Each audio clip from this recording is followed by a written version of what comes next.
Work permit আগে ভাবুন, তারপর সিদ্ধান্ত নিন। আমাদের মধ্যে বেশিরভাগ মানুষই আছেন যারা জব নিয়ে অর্থাৎ ওয়ার্ক পারমিটে কানাডা ঢুকতে চান, কিন্তু তাদের মধ্যে অনেককেই আমি দেখেছি তারা যদি পিআর প্রোগ্রামের জন্য অর্থাৎ পার্মানেন্ট রেসিডেন্সির জন্য অ্যাপ্লাই করে তাহলে হয়তোবা অনেকটা সহজেই কিন্তু পিআর পেয়ে যাবে। কিন্তু না, তাদের ভাষ্যমতে পিআর থেকে আমার জবটা বেশি দরকার, কারণ কানাডা দিয়ে আমি যদি শুধু পিআর নিয়ে যাই তাহলে তো আমার জব থাকবে না অ্যাট ফার্স্ট। তো আমি জব না থাকলে আসলে আমি সংসার চালাবো কী করে? আমি কি না খেয়ে মরবো ভাই? তাহলে আসেন, আজকে মূলত আমি এই ওয়ার্ক পারমিট নিয়ে কথা বলবো। এই ওয়ার্ক পারমিটের সুবিধা অসুবিধাগুলো আমি এক্সপ্লেন করব, তারপরে আপনারাই ডিসাইড করেন যে ওয়ার্ক পারমিট ভালো নাকি পেয়ার প্রোগ্রামের জন্য চেষ্টা করা অনেক বেশি ভালো। প্রথমে ছোট্ট করে আমি বলি যে আসলে ওয়ার্ক পারমিটটা কী জিনিস। আসলে ওয়ার্ক পারমিট হচ্ছে আপনি একটা চাকরি পেয়েছেন, সেজন্য সরকার আপনাকে ওই চাকরির জন্য একটা ভিসা দিচ্ছে। অর্থাৎ আপনি যে কয়টা দিনের জন্য একটা চুক্তিবদ্ধ হয়েছেন ওই কোম্পানিতে চাকরির জন্য, আপনি হয়তো সেই কটা দিনের জন্যই ভিসা পাবেন। অর্থাৎ সেটা যদি 2 বছরের জন্য হয় আপনি 2 বছরের ভিসা পাবেন, এবং 2 বছর চাকরি করার পরে আপনার ভিসা এক্সপায়ার করবে, হয়তোবা ফাইনালি আপনাকে দেশে ফিরে যেতে হবে। এটাই যদি আমি ছোট করে বলি, এটা হচ্ছে ওয়ার্ক পারমিট। এখন হয়তো অনেকে আপনারা বলবেন, ভাই ওয়ার্ক ভিসা অ্যাক্টিভ থাকা অবস্থাতে পিআরের জন্য অ্যাপ্লাই করা যায়, আর পিআরের জন্য অ্যাপ্লাই করলে কানাডাতে পিআর পেয়ে যাব, তখন তার দেশে ফেরা লাগবে না। কিন্তু আসল সিনারিও কিন্তু ঠিক এরকম না আপনি যতটা সহজ মনে করছেন। হয়তোবা অনেক সহজ করে বিভিন্ন এজেন্সি বা আরসিআইসি আপনাকে স্বপ্ন দেখাচ্ছে, কিন্তু ব্যাপারটা কিন্তু বর্তমানে এতটা সহজ না। এক কথায় যদি বলি, এখন পিআর পাওয়া হচ্ছে অনেকটা সোনার হরিণ হাতে পাওয়ার মতো। ওয়ার্ল্ড কাপ জেতাটা যতটা কঠিন এবং যতটা সাধনার ব্যাপার, পিআরটাও কিন্তু এখন অনেকটা ওরকমই হয়ে গেছে। যাই হোক, আমরা আমাদের টপিকে সীমাবদ্ধ থাকি। জব নিয়ে কানাডা ঢুকলে সুবিধা আসলে কি সেটা আগে বলি। সুবিধা মূলত 3টা। 1 নম্বর সুবিধা হচ্ছে আপনি ডে 1 থেকে জব করবেন, অর্থাৎ ডে 1 থেকে ইনকাম করবেন, অর্থাৎ সংসারের বেসিক খরচ নিয়ে কিন্তু আপনারা চিন্তা থাকলো না। 2 নম্বর সুবিধা হচ্ছে কিছু কিছু ওয়ার্ক পারমিটে আপনারা কিন্তু স্পাউস আনতে পারবেন, এবং এই স্পাউস কিন্তু ওপেন ওয়ার্ক পারমিট পাবেন। এই ওপেন ওয়ার্ক পারমিটটা কিন্তু খুবই আনন্দের একটা ব্যাপার। কারণ কি? কারণ হচ্ছে যার ওপেন ওয়ার্ক পারমিট থাকবে তার কিন্তু কোনো প্রকার রেস্ট্রিকশন নেই। রেস্ট্রিকশন বলতে বোঝানো হয় যে ওয়ার্ক পারমিটের ক্ষেত্রে 2 টাইপের সাধারণত রেস্ট্রিকশন থাকে। একটা হচ্ছে সাপ্তাহিক আওয়ার, যে কত ঘন্টা কাজ করতে পারবে, আর একটা হচ্ছে কোন কোম্পানিতে কাজ করবে। তো ওপেন ওয়ার্ক পারমিটের ক্ষেত্রে কোনো প্রকার কোনো রেস্ট্রিকশন নেই। আপনি সপ্তাহে যত ঘন্টা পারেন কাজ করেন, আপনি একই সাথে একাধিক কোম্পানিতে চাকরি করেন, তাতেও কিন্তু কোনো সমস্যা নাই। তবে হ্যাঁ, আপনার নিজের যোগ্যতা দিয়ে জব কিন্তু আগে পেতে হবে, নাহলে জব করবেন কীভাবে? এটা হচ্ছে ফ্যাক্ট। এবং 3 নম্বর সুবিধা কি? 3 নম্বর সুবিধা হচ্ছে আপনার ওয়ার্ক ভিসা অ্যাক্টিভ থাকা অবস্থায় আপনি পেয়ারের জন্য অ্যাপ্লাই করতে পারবেন, অর্থাৎ পার্মানেন্ট রেসিডেন্সির জন্য অ্যাপ্লাই করতে পারবেন। এইবার আসেন অসুবিধা নিয়ে কথা বলি। প্রথম অসুবিধা হচ্ছে ঘন্টার ব্যাপার, সাপ্তাহিক যে ঘন্টা। ক্লোজড ওয়ার্ক পারমিটের ক্ষেত্রে সাধারণত অফার লেটার লেখা থাকে যে আপনাদেরকে সপ্তাহে 40 ঘন্টা কাজ দেওয়া হবে। এখন কথা হচ্ছে, আমার দেখা মতে, ইভেন আমার ক্ষেত্রে যেটা হয়েছে, সপ্তাহে 40 ঘন্টা তো দূরের কথা, অনেক ক্ষেত্রে 35 ঘন্টাও পাই না। সাধারণত 30 থেকে 35 ঘন্টা কাজ দেয় সপ্তাহে। এখন কথা হচ্ছে, সাপোজ আপনি ধরেন যে 40 ঘন্টার বদলে আপনাকে দিল 30 ঘন্টা। একটু ঠান্ডা মাথায় চিন্তা করেন, আপনার কিন্তু ইনকাম 25% কমে গেল। মাসে যদি এরকম হয় যে 25% ইনকাম কমে গেছে আপনার প্ল্যানের বাইরে, তাহলে আপনি কিভাবে সংসার চালাবেন? এখন আপনি হয়তো বলবেন যে ভাই, কেন কোম্পানি এই কাজটা করে? কোম্পানি এই কাজটা করে কারণ হচ্ছে তাদের টেন্ডেন্সি থাকে অল্প অল্প করে আওয়ার দিয়ে অনেক বেশি এমপ্লয়ি রাখা। ফলে তাদের সুবিধা কী হচ্ছে, একজন এমপ্লয়ি ছুটি নিলে আরেকজন এমপ্লয়িকে হুট করে কল দিলে সে কিন্তু চলে আসবে। তো তাদের বেনিফিটের কারণে হচ্ছে এই প্র্যাকটিসটা অনেক কোম্পানি করে যাচ্ছে। কিন্তু এটা কিন্তু আপনার জন্য বা আমার জন্য, যারা এই ওয়ার্ক পারমিটে আসছি, তাদের জন্য কিন্তু আসলেই অনেক ভাবনার ব্যাপার, কারণ আপনার ইনকাম তো কমে যাচ্ছে। 2 নম্বর অসুবিধা হচ্ছে, এই হাজব্যান্ড ওয়াইফের মধ্যে যিনি মেইন অ্যাপ্লিক্যান্ট, তিনি কিন্তু সাধারণত ক্লোজড ওয়ার্ক পারমিট পাবেন, আর তার স্পাউস কী পাবে? Open work permit. এই ক্লোজড এবং এই ওপেন, এই কথাটার পার্থক্য কিন্তু আপনাকে বুঝতে হবে, নাহলে কিন্তু বিপদ। কারণ হচ্ছে ক্লোজড ওয়ার্ক পারমিটে কী হয়, যে কোম্পানির অফার নিয়ে আপনি আসবেন, জব অফার নিয়ে, সেই কোম্পানিতেই জব করতে হবে। আপনি অন্য কোনো কোম্পানিতে জব করতে পারবেন না যতদিন এই ভিসাটা থাকবে। এবং আরেকটা রেস্ট্রিকশন কি, আপনাকে একটা সাপ্তাহিক আওয়ারের কথা লেখা থাকবে অফার লেটারে, যে আপনি সপ্তাহে এত ঘন্টা কাজ করতে পারবেন। সাধারণত সেটা 40 আওয়ার্স হয়ে থাকে।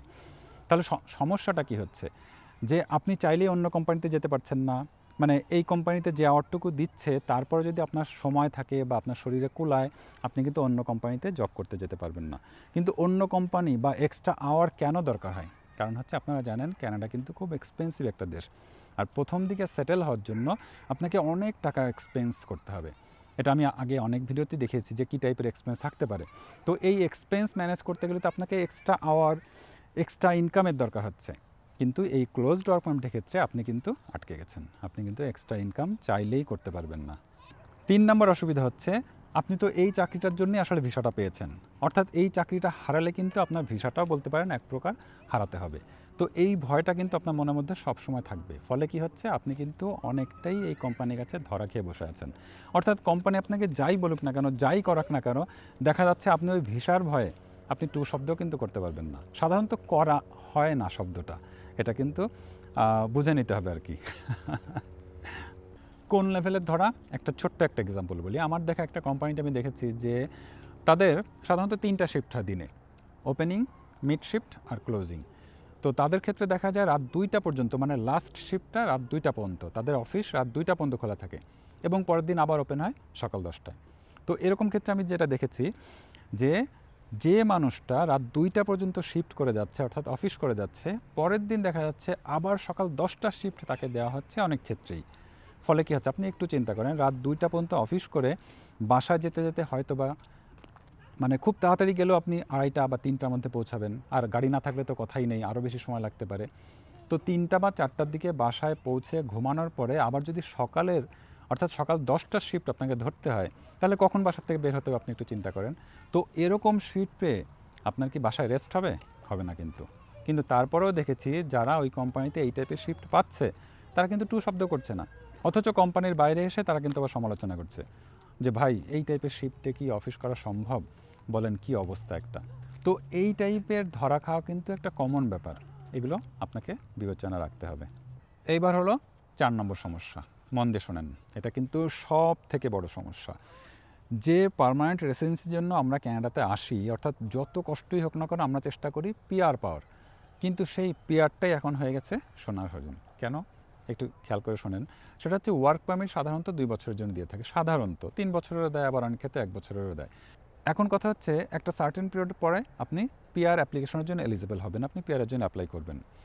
কিন্তু সমস্যা হচ্ছে রিসেন্টলি, অর্থাৎ গত বছর থেকে যে নিয়ম চালু করেছে কানাডিয়ান গভর্নমেন্ট, তাতে দেখা যাচ্ছে পিআরের জন্য আপনি এলিজিবল হলেও পিআরের জন্য অ্যাপ্লাই করতে পারছেন না। প্রথমে এখন কি করতে হচ্ছে, ইওআই মানে এক্সপ্রেশন অফ ইন্টারেস্ট, একটা অ্যাপ্লিকেশন করতে হয়।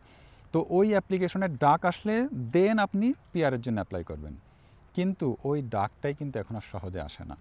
যে ডাকটা হয়তো বা অ্যাপ্লাই করার কয়েকদিনের মধ্যে পাওয়া উচিত ছিল, কিন্তু সেই ডাক অনেককেই দেখা যাচ্ছে যে ওয়ার্ক পারমিট এক্সপায়ার করে যাচ্ছে, কিন্তু সেই ডাক আর কিন্তু আসছে না। আর নিয়ম হচ্ছে ওয়ার্ক পারমিট ভ্যালিড থাকা অবস্থায় ওই কলটা আসতে হবে, যদি কল পরে আসে তাহলে এই কলের কোনো ভ্যালু নাই। ফাইনালি কি হচ্ছে, আপনার হয়তোবা দেশে ফিরে যেতে হবে, অথবা আপনার ওয়ার্ক পারমিটটাকে আবার রিনিউ করতে হবে। এখন কথা হচ্ছে ওয়ার্ক পারমিট রিনিউ করাটাও অনেক বেশি কঠিন হয়ে গেছে, অনেকটা না আসলে অনেক বেশি কঠিন হয়ে গেছে। আবার অনেক কোম্পানি দেখা যাচ্ছে এই ওয়ার্ক পারমিট রিনিউও করছে না। ফলে কি হচ্ছে, ফাইনালি আপনাকে দেশে ফিরে যেতে হবে উইদাউট পিআরে, অর্থাৎ আপনার সব স্বপ্ন কিন্তু শেষ। এখন আপনার মনে হয়তো একটা প্রশ্ন আসতে পারে যে ভাই 2 বছর আমি কোম্পানিতে কাজ করার পরে ওই কোম্পানি কেন আমার ওয়ার্ক পারমিট রিনিউ করবে না, তার কিছু কারণ আছে। মেইন কারণ হচ্ছে গভর্নমেন্ট বিভিন্ন শহরের উপর ভিত্তি করে, অর্থাৎ শহরের এক্সপেন্সের উপর ভিত্তি করে একটা নিয়ম করে দিয়েছে যে এই এলাকার ওয়ার্ক পারমিটের জন্য মিনিমাম এই স্যালারি দিতে হবে। যে স্যালারিটা দেখা যাচ্ছে আপনার বর্তমান স্যালারির থেকে হয়তো অনেক সময় ডাবলও হয়ে যাচ্ছে, যে ওই স্যালারির নিচে তাকে তুমি হায়ার করতে পারবে না। আপনি চিন্তা করেন, যে কোম্পানি আপনাকে হয়তো পার আওয়ারে $20 দিত, এখন কি সেই কোম্পানি আপনাকে পার আওয়ারে $35-40 দিবে? এটা তো সম্ভব না, কারণ তাহলে তার কোম্পানি চলবে কী করে? ফলে সেই কোম্পানি কিন্তু আপনাকে আর ওয়ার্ক পারমিট রিনিউ করবে না, যত আপনি ভালো ওয়ার্কারই হয়ে থাকেন না কেন। তো এইটা হচ্ছে বাস্তবতা। এত সব সমস্যার কারণেই এখন আসলে আমি ওয়ার্ক পারমিটের বিপক্ষে বলতে পারেন। এখন আপনি হয়তো বলবেন, ভাই এটা তো দিল্লি কা লাড্ডু হয়ে গেল, যে নিজে ওয়ার্ক পারমিটে কানাডা গেছেন আর আপনি আমাদেরকে ডিমোটিভেট করছেন। আসলে বাস্তবতা হচ্ছে ভাই, আমি যখন কানাডাতে এসেছিলাম অর্থাৎ 2023 সালে, তখন কিন্তু এত জটিলতা ছিল না, আসলে কোনো জটিলতাই ছিল না। সব জটিলতা শুরু হয়েছে 2024 সাল থেকে, আর আমি আসার পরেই এই জটিলতায় আমি পড়ে গেছি। ফলে আমার নিজের পেয়ারটাই কিন্তু আটকে গেছে। সেজন্য আমি চাই যে না, আপনি অন্তত কানাডাতে যদি ওয়ার্ক পারমিটে আসেন, সমস্ত কিছু ভালোভাবে জেনে বুঝে খোঁজখবর নিয়ে তারপরে আসেন। শুধু একটা ওয়ার্ক পারমিট পেয়ে গেছি, আমি কানাডা অর্থাৎ ড্রিম কান্ট্রিতে পার দিচ্ছি, এইটা চিন্তা করেই কিন্তু কানাডাতে আসবেন না। এটা আমার একটা পরামর্শ বলতে পারেন। আমি চাই না আমার মতো বিপদ আপনারাও পড়েন। আল্লাহ চাইলে হয়তো আমি এই বিপদ থেকে উদ্ধার পাবো, এবং যারা আসছেন বা আসবেন তারাও এই বিপদ থেকে উদ্ধার পাক আমি আশা করি। কিন্তু চেষ্টা করবেন সতর্কভাবে পা ফেলার। কানাডা মানেই কিন্তু স্বপ্নের দেশ না, এখন আসলেই অনেক কঠিন হয়ে গেছে, বাস্তবতা অনেক কঠিন এবং এক্সপেন্সিভ তো বটেই। সংসার চালানো যে কত কঠিন সেটা তো আমি আমার বিভিন্ন ভিডিওতে এক্সপ্লেন করেছি, আপনারা সেগুলো দেখলে অনেক ক্লিয়ার একটা আইডিয়া পাবেন। আজকের এই কন্টেন্টটা আমি খুব তাড়াহুড়ার মধ্যে করেছি। আমার স্ক্রিপ্ট যদিও গোছানো ছিল, কিন্তু শুটিংটা খুব তাড়াতাড়ি করতে হয়েছে। আমার শুটিং কে করছে জানেন? পেছনে ক্যামেরা আমার ছেলে, আমার 11 বছরের ছেলে আজকে আমার ভিডিওগ্রাফিতে আছে। তার কারণ হচ্ছে আমার ওয়াইফ আজকে অসুস্থ, যার কারণে আমার এই ভিডিও শ্যুটটা আমাকে আমার ছেলে করে দিচ্ছে। তো সাফওয়ানকে জন্য অসংখ্য ধন্যবাদ। আর আরেকটা কথা বলতে চাই, এখন বাজে হচ্ছে রাত 9টা 13। এখন হয়তো বলবেন এটা আবার রাত হয় কিভাবে, আবার 9টা 13-তে আপনি কিভাবে দিনের আলো পাচ্ছেন? আসলে আপনি একটু খেয়াল করে দেখেন গাছের ওইখানে, দেখছেন? তার মানে সূর্যটা এখনই ডুবে গেল বা যাবে আর কি। তার মানে এটা বাংলাদেশের হিসাবে এই সময়টা কিন্তু রাত, কিন্তু কানাডাতে এই সামারে এটা কিন্তু এখনও পর্যন্ত দিন। অর্থাৎ আমাদের মাগরিবের ওয়াক্ত সম্ভবত এক্স্যাক্টলি 9:30 বা 9টা 35 এরকম একটা সময় মাগরিবের ওয়াক্ত হচ্ছে আমাদের কানাডাতে এখন। তো এইটা নিয়ে আমার আরেকটা ব্লগ থাকবে, আমি এক্সপ্লেন করব যে কানাডার টাইমিংটা আসলে কীরকম হয়, সামারটা কেমন, উইন্টারটা কেমন, এটা নিয়েও আমার একটা ব্লগ করার ইচ্ছা আছে। অন্যদিন ইনশাল্লাহ দেখাবো। আজকে তাহলে এখানে শেষ করছি, কারণ রাত হয়ে যাচ্ছে, আর কোনো কথা বলার সুযোগই নেই আমার। আজকে তাহলে এখানেই শেষ করছি। আপনারা সবাই ভালো থাকেন, আমাদের জন্য দোয়া করেন। আসসালামু আলাইকুম।